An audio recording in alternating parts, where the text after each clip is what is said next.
স্বপ্ন অফিস চ্যানেলে সবাইকে স্বাগতম।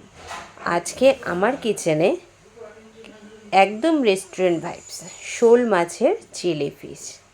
বাইরে যেমন ক্রিস্পি, ভেতরে জুসি, আর ঝাল ঝাল সসে মাখানো, একদম লোভনীয়। শোল মাছের চিলি ফিশ ভাবতে পেরেছো কখনো? তো এই রেসিপিটা ট্রাই না করলে মিস করবে। চলো পুরো রেসিপিটা দেখতে থাকো।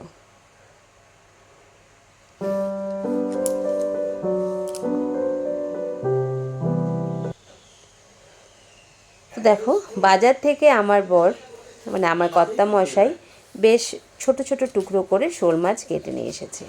বাড়িতে এসে বলল শোল মাছের চিলি ফিশ করবে। আমি তো কোনোদিন শোল মাছের চিলি ফিশ হয় জানতাম না, তাই ভাবলাম বললো যখন একবার ট্রাই করেই দেখি। তো দেখো, প্রথমে মাছগুলোকে ভালো করে ধুয়ে নিয়েছি, তার মধ্যে দিয়ে নিলাম রসুন, বড় চামচের 1 চামচ রসুন বাটা, দেখতে পেলে 2 চামচ আদা আর লঙ্কা বাটা, পরিমাণ মতো নুন, পরিমাণ মতো হলুদ গুঁড়ো দিয়ে আমি মাছটাকে ভালো করে মেখে নিলাম। মেখে 10 মিনিটের জন্য এটাকে রেস্টে রেখেছিলাম। শোল মাছের কিন্তু অনেক পুষ্টিগুণ ও উপকারিতা আছে, জানো তো? এটা হচ্ছে জিওল মাছ, এর স্বাদও যেমন তেমন খুব টেস্টি মাছও। এটা হচ্ছে প্রোটিনে ভরপুর। দ্রুত ক্ষত সারাতেও নাকি শোল মাছ সাহায্য করে। আর দিয়েছিলাম সামান্য লেবুর রস দিয়ে মেখে রেখেছিলাম। রোগ প্রতিরোধের ক্ষমতা বাড়ায়, হাড় মজবুত করে। আমরা তো জানি মাছে প্রচুর ক্যালসিয়াম ও ফসফরাস থাকায় হাড় ও দাঁত শক্ত রাখতেও সাহায্য করে। তারপরে কি রক্তশূন্যতাও নাকি কমাতে সাহায্য করে। মাছ মাত্রই এই মাছে আয়রন থাকায় রক্তে হিমোগ্লোবিন বাড়াতেও সাহায্য করে। এই জন্য আমরা অনেক সময় বলি না, রোগ হলে জিওল মাছ খেতে। জিওল মাছ মানে তো শোল, কই এগুলোই পড়ে, এবং অ্যানিমিয়া কমাতেও উপকারী। তারপরে আমি এদিকে একটা সস তৈরি করে নিলাম। দেখো, আমি এখানে বড় চামচের 3 চামচ নিয়েছি টমেটো সস, সামান্য পরিমাণে নিয়েছি সয়া সস, সামান্য পরিমাণ সয়া সস, আর চিলি সসটা অল্পই ছিল, এই 1 চামচই হবে, কিন্তু শেষের দিকে বলে একটু জল দিয়ে নিয়েছিলাম, নিয়ে গুলিয়ে নিলাম সসটা। এবার সসও রেডি। তারপরে নাকি শোল মাছ সহজে হজম হয়। শোল মাছ হালকা ও সহজপাচ্য হওয়ায় শিশু ও অসুস্থ ব্যক্তিদের জন্য এই মাছ খুবই ভালো। আবার যেমন বলছে দ্রুত ক্ষত সারাতেও সাহায্য করে। যেমন শোল মাছের মধ্যে এমন কিছু উপাদান থাকে যা শরীরে ক্ষত দ্রুত শুকোতে সাহায্য করে, তাই অনেক সময় অপারেশনের পর ডাক্তাররা এই মাছও খেতে বলেন। তারপরে দেখো, মাছটা আমার 10 মিনিট হয়ে গেছে, রেস্টে রাখা ছিল। তারপরে তার মধ্যে মিশিয়ে নিলাম 2 চামচ কর্নফ্লাওয়ার আর একটা ডিম। আমি পুরো ডিমটাই দিয়েছিলাম, অনেকে সাদাটা দেয়, আমি দিলাম পুরো গোটা ডিমটাই দিয়ে এটাকে ভালো করে মাখিয়ে নেব। এই রেসিপিটা এত সুন্দর খেতে হয়েছে না, পুরো ভিডিওটা দেখো এবং বাড়িতে কিন্তু ট্রাই করার অনুরোধ রইল। বাড়িতে একবার ট্রাই করে দেখো। আমরা তো শুধু জানি চিলি চিকেন, ভেটকি মাছের chilli fish, egg chilli, chilli egg আর কি, এগুলো খেয়েছি, কিন্তু শোল মাছের যে চিলি শোল হয় তা আমারও জানা ছিল না। আমি নতুনই রেসিপিটা করলাম, তোমাদের মধ্যে শেয়ারও করলাম। আর দেখো, সবজি বলতে ক্যাপসিকাম আর বড় বড় পেঁয়াজ কেটে নিয়েছি, আর নিয়েছি কাঁচা লঙ্কা। এত সুন্দর খেতে হয়েছে না, কি বলবো, সত্যিই খুব সুন্দর হয়েছে। তোমরা একবার ট্রাই করে দেখো। তারপর দিয়ে দিলাম কড়াইতে তেল। শোল মাছ কিন্তু আবার প্রোটিনেও ভরপুর। শোল মাছে উচ্চমানের প্রোটিনের একটি ভালো উৎস এটি। এটি শরীরের পেশি গঠন, শক্তি বৃদ্ধি এবং কোষ মেরামতেও সাহায্য করে।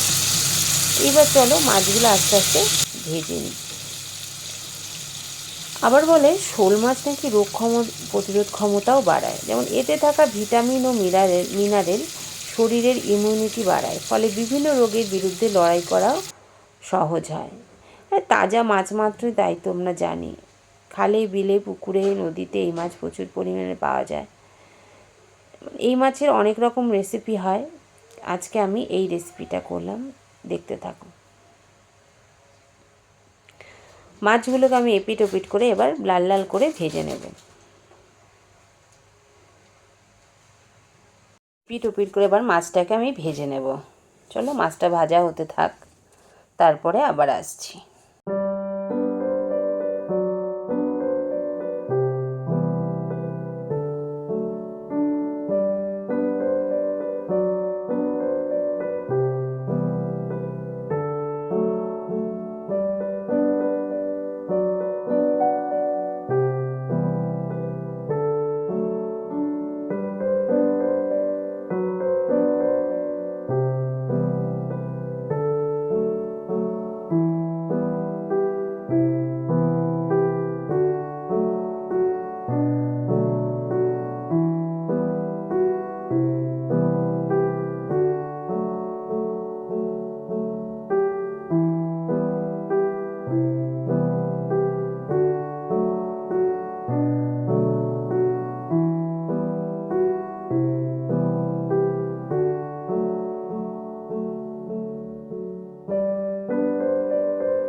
মাছটা আমার দেখো ভাজা হয়ে গেছে, আমি এবার তুলে নিলাম। আমি একসাথেই সব কটা মাছ দিয়ে দিয়েছিলাম। আমি এখানে মাছ নিয়েছিলাম ওই 350 থেকে 400 গ্রামের মধ্যেই।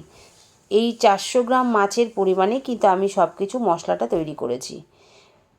সেটা আমি প্রথমে বলতে ভুলে গেছিলাম, তাই পরে বলে দিলাম যে আমি 400 গ্রামের মতো মাছ নিয়েছিলাম। তো দেখো কড়াই থেকে মাছটা ভেজে তুলে নিয়েছি। এবার ওই কড়াইয়ের মধ্যে দিয়ে দেব তেল। মাছটা আমার ভাজা হয়ে গেছে। আমি কিন্তু পুরো রান্নাটা সর্ষের তেলে করেছি, তোমরা ইচ্ছে করলে সাদা তেলেও করতে পারো, কিন্তু আমি সর্ষের তেলেই করলাম। আর একটু তেল দিয়ে দিলাম, দিয়ে তার মধ্যে এবার দিয়ে দেব পেঁয়াজটা। প্রথমে পেঁয়াজটাকে একটু হালকা ভেজে নেব।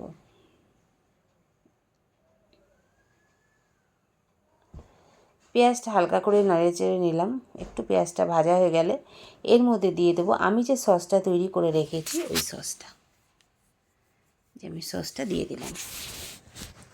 সসটা দিয়ে আরও খানিকক্ষণ নাড়াচাড়া করে দিয়ে দেবো ক্যাপসিকাম আর কাঁচা লঙ্কাটা।